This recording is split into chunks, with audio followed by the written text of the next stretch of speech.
Glory to God. One of the things about, let's turn to Genesis chapter 37. As we look at this thing today, one of the things that the Lord shared with me is that adversity can be our greatest form of motivation for growth. Sometimes adversity pushes us to grow, even when we don't want to. Amen. Amen. Lord, have mercy. Hallelujah. My God, I know sometimes we all feel sometimes, I wish somebody else would pay the bill. I wish somebody else would, you know. I wish somebody else would be the breadwinner. You understand what I'm saying? Come on. You ain't never felt like that. Have you ever thought about, I want a day off. I want a week off. I want time away. You know what I'm talking about? But how many know you were chosen for this? How we respond to adversity determine whether it worked for our good or for our evil. How we respond. Because Romans 8:28 says, and we know. And we know that all things work together. Mother, is that what you said? Oh, that means the good and the bad. The ugly. Wow. I thought about the movie Clint Eastwood playing the good, the bad, and the ugly. Y'all, during adversity, you deal with the good, the bad, and the ugly, and the in-between and all that. All of it working to bring us to a place that God can really move in our lives. Okay, let's look at a young man. Sister Britt, you ready to read for me, baby? Yes, sir. Let's start at verse 3 of chapter 37. And God, I won't be before you long. I feel that God have already did what he wanted to do. First of all, I want to encourage you and let you know that you ain't in this thing alone. And you're in this for a reason. And things are happening for a reason. But the Lord told me, it ain't gonna always be like that. As you're going through a season of going through, there's also going to be a season of favor. Lift your hands, I can't wait. I can't wait. You know what I'm talking about? I can't wait. I can't wait. Glory to God. I can't wait for the season of favor. You ready? Genesis 37:3. Now Israel loved Joseph more than all his children, because he was the son of his old age, and he made him a coat of many colors. Man, ain't that something? Ain't that something? Ain't that something?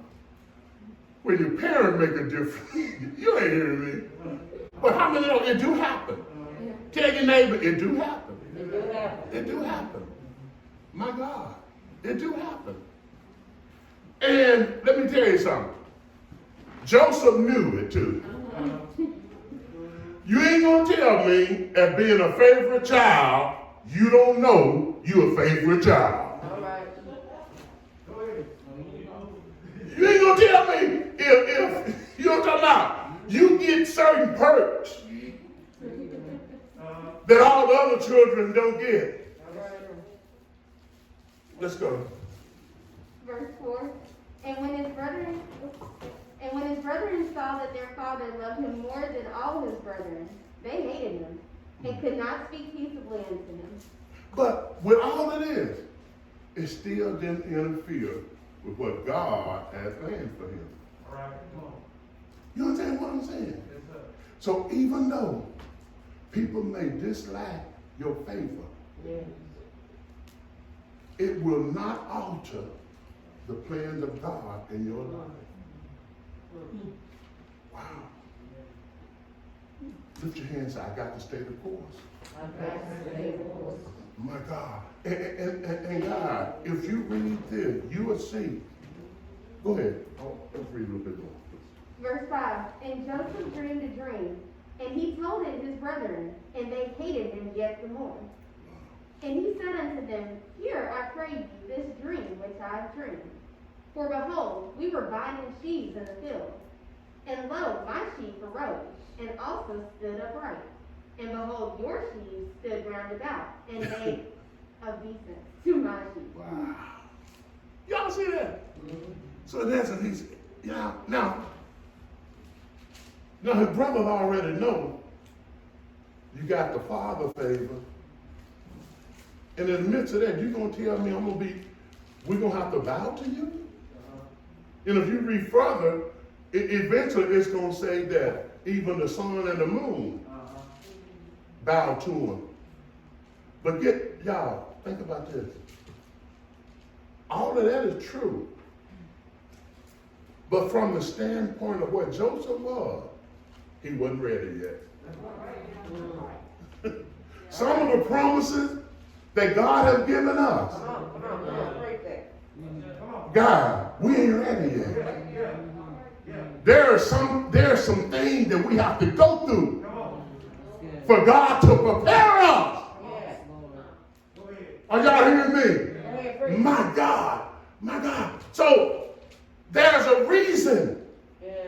Understand your adversity. God gonna bring you to a high place. But before he can get you to that high place, you have to understand what it is to be in a low place. You have to understand what it means to be in no place. Come on. My God. Because eventually, Joseph, you're going to have to rule over the same people that threw you in the pit. And when you ruling over people that threw you in the pit, you can't harbor resentment. Come on.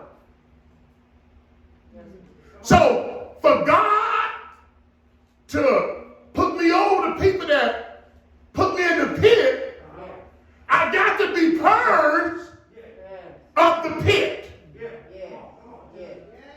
Anybody in here? So when I see him, I will remember the pit. God, anybody in here? So, guys, it's tough.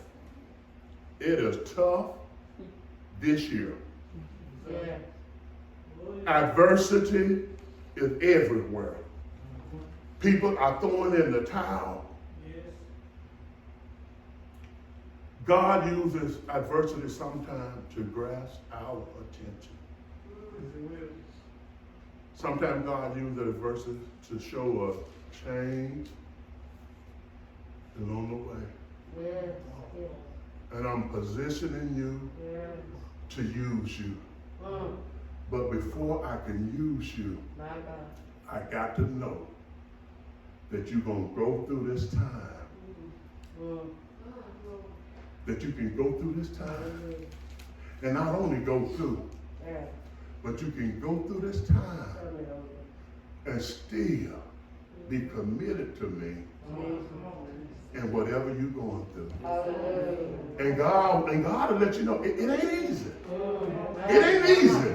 Y'all, these times where we're facing now, it's uncomfortable.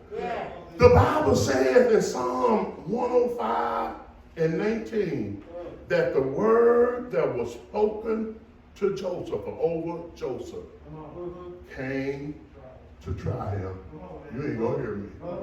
So I said, God, so what am I saying to the people?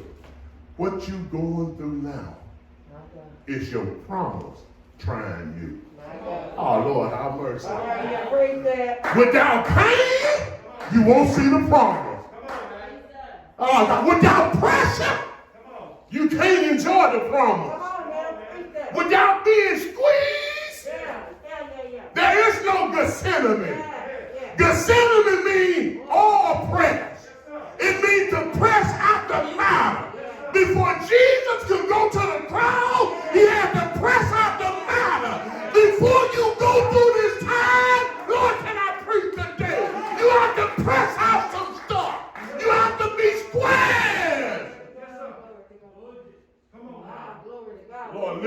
Lord, help me Lord, help me. in my Gethsemane. In my Gethsemane. My God. Get up on shop. Gethsemane. It means a place where you can press out the matter. Gethsemane is where the place where Jesus asked God, if it be thy will. Come on, let this go. Let this cup. Oh Lord, y'all ain't hearing me. Come on now. Y'all ain't hearing me. Yeah. He didn't say the other cup. Come on. This cup. Come on. Where I'm at right now. Come on. Can anybody feel me? I feel My God, Lord have mercy. Just turn to your neighbor and say, I feel you. Call their name out. Sister Katrina, I feel you. I feel you. Sister Brittany, I feel you. My God, Lord have mercy. I feel you. I feel you. Glory to God. I feel you trying to press out the matter. My God. I feel you trying to get yourself together because I don't know. Oh, y'all hearing me? My God. Y'all, you at a place now where it's not about them, it's about me and him. Y'all hearing me? Lord have mercy. Y'all, people ain't trying to make this about you. The people ain't trying to, y'all, it ain't about them. It ain't about what people say. It's about me and him. Lord have mercy. So Jesus had to go to a place and press out the matter. Because, let me tell you something. Destiny was about to be fulfilled. Yes, sir.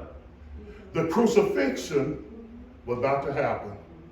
Jesus, y'all, with us, we don't know some of the stuff we're getting ready to encounter. All right. Yes, sir. But Jesus knew Yeah. what he was getting ready to encounter. I said, wow, Yes, sir. hallelujah. Daughter, the reason I texted you yesterday morning and asked you, could we please record this? I had a dream 3 days in a row, and I'm going to close with this. 3 days in a row. Each day, there was more to it. The first day, he showed me we were in Sunday school and we had so many children, we were trying to get them all in place. We had a class and the teachers had let the children out to play. You know, come after break. And so in that, we could hear, but we couldn't see the children. They had got too far. They had got too far. We were searching over there. We couldn't find them. We were searching over there. We couldn't find them, but we could hear their voice. Oh God, can I preach? Sister Katrina, I can hear every child's voice. And I'll never forget, I got the youth department together. Y'all, we need to find these children. And I said, don't y'all know there's a tornado warning now? I said, we need to find these children. And so there are some things I don't want to share. It's pastoral. But the second night, I dreamed it again. We're still trying to find the children. We could hear their voices. But it was grown people with it. We could hear them, but we didn't know where they were. We could hear their voice. And their voice was familiar, but we didn't know where they were. We were checking houses. And then so I told Elder Whitfield and Elder Mike, drive up the streets. Drive up the street, check the houses. I say because their voice was getting a little faint in. You know what I'm talking about? I said maybe they found some other children in the neighborhood and playing with them. Drive up. Y'all think what I'm saying? Drive up further.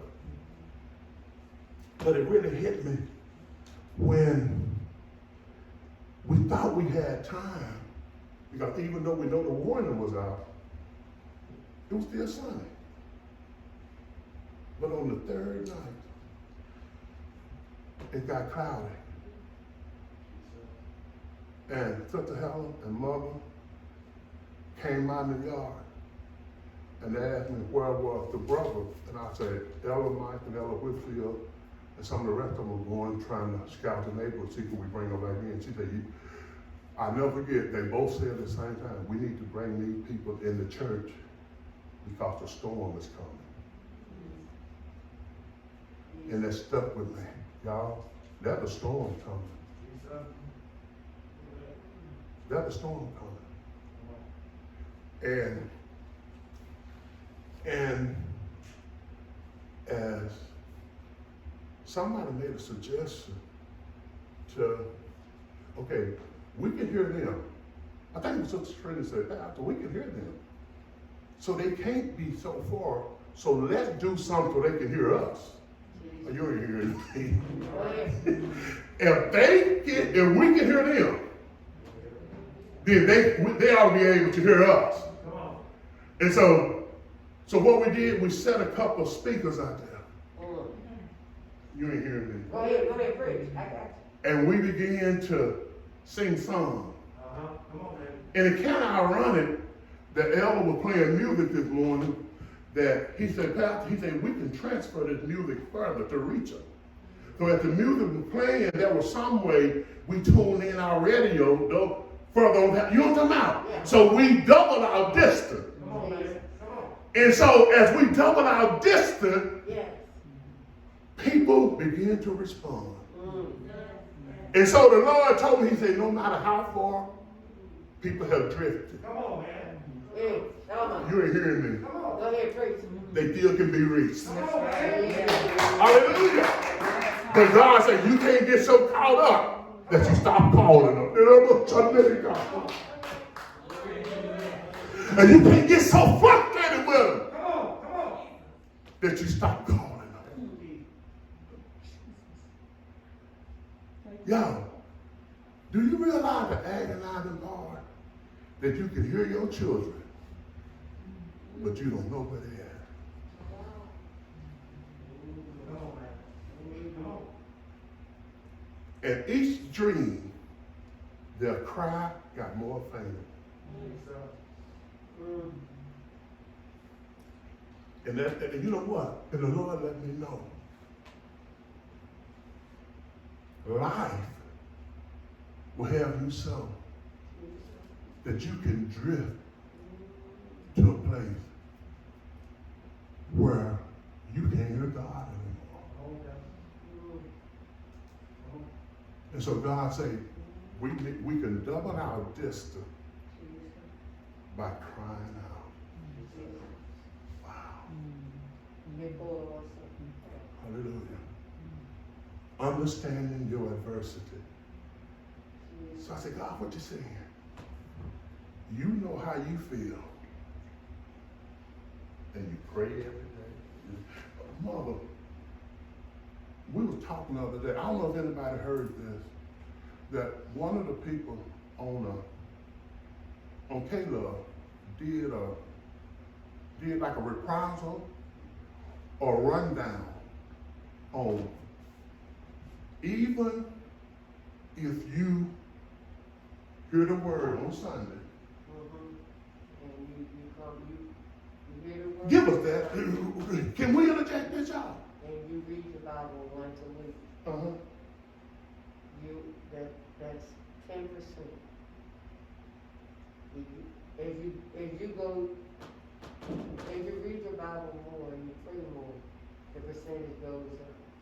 But said that 10% is not enough to keep you, so it drifts you farther away from the things of God. Y'all hear that? So even if we come to church on Sunday and read our Bible, it's still not enough to keep us from drifting away from God.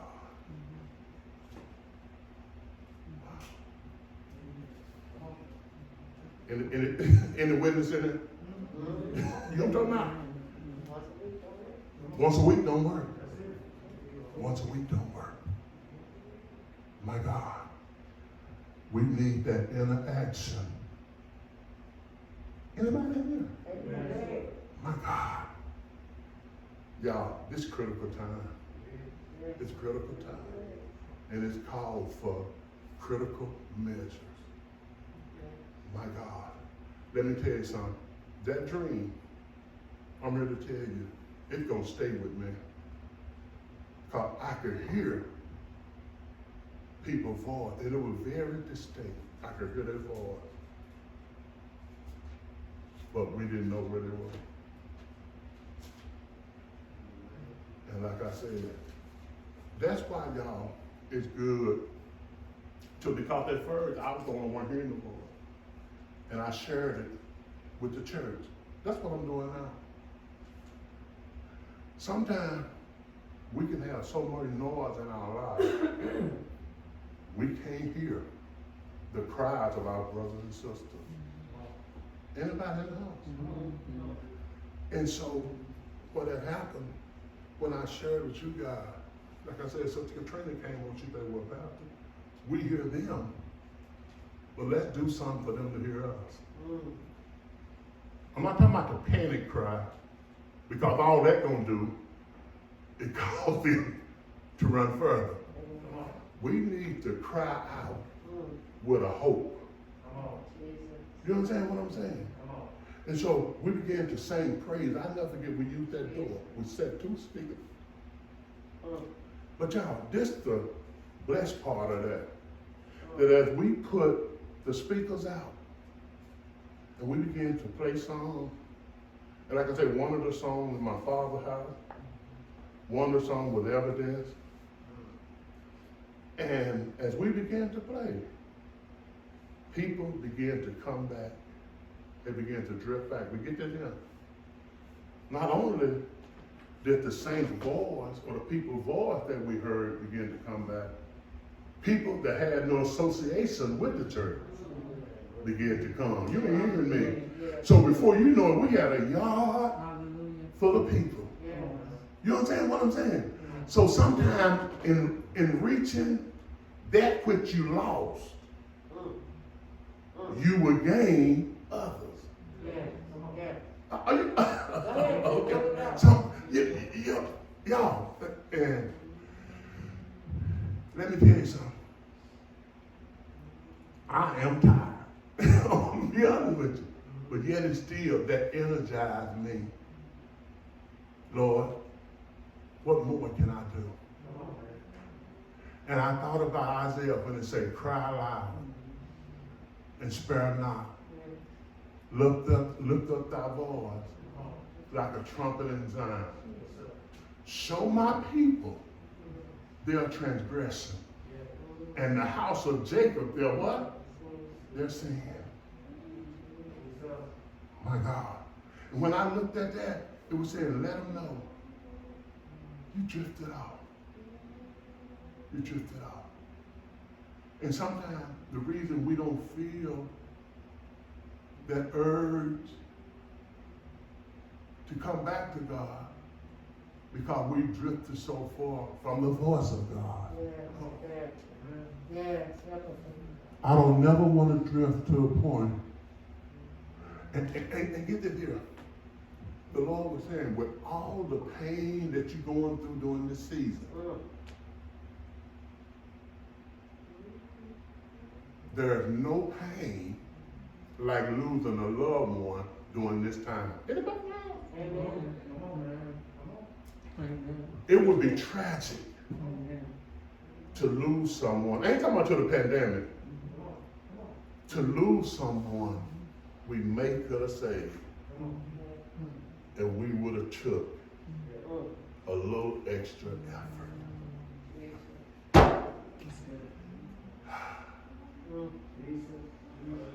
If I only would have been a little kinder. If I only would have took time. And y'all, and like I said, I can't talk about you. I can only mention this to me. I know me. I'm a man. I'm always seem like I'm rushing. I've always seemed like I'm rushing. I got to do this here, I got to do this here, I got to do this here, I got to do this here. And so, let me give you an example. If you tell me to pick you up at 10 o'clock, and I come to your house to pick you up, and I'm there at 10, maybe 2 minutes to 10, and if you're not out of 10:03, then I'm going on down the road, I'm gone. That's why the Lord dealt with me about the ministry of waiting. Sometimes God match you up with people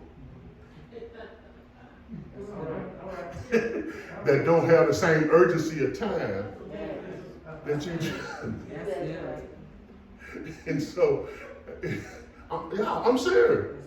And I've learned. God said, if you're going to help these people, if you're going to minister to them, he said, you can't always be in a hurry. And what I mean by being in a hurry, get it yesterday. I don't want to keep preaching stuff over and over. Hey, God, let me tell you something, son. Apostle, everybody don't get it on the same level. He says, so slow your roll. He says, some people you may have to go back and reiterate it again. I said, wait a minute, God, come on now. And God said, you got yours, thank God, you got yours. And some of the rest of y'all got yours. And he said, others, maybe they had something which you call spiritual dyslexia. They got it, but they heard it in a different way. You understand what I'm saying? Instead of them reading it, the little red wagon, they heard the wagon is red.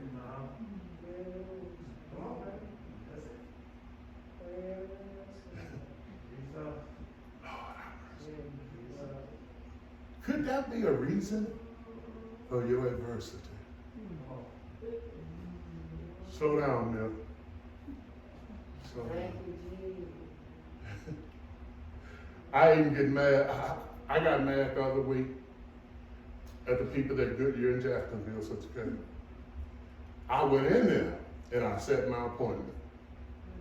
And I told that man, I ain't gonna have to wait, is I?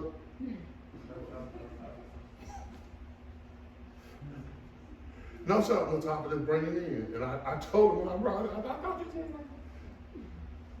Y'all, lift your hands that things do happen. Things do happen. I'm a witness that things do happen. How many of the witness that things do happen? So the Lord said, can you wait for God's sake?